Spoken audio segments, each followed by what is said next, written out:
Hey guys, welcome back to our YouTube channel. Today's video, I'm going to show you how you can connect Word to your Claude AI. So the process is very simple. First of all, head over to your browser. In my case, I will be using Google Chrome. Type in claude.ai and then get logged into your Claude AI account via browser, or you can simply launch your Claude AI app. Now from here, select your initial, then select settings.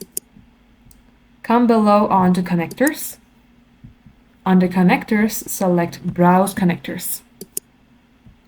Now likewise, you will see various connectors that you can connect to. You're going to have to simply type in Word. And you will see Word by Anthropic. Select the plus button. It says get Claude for desktop to use this extension.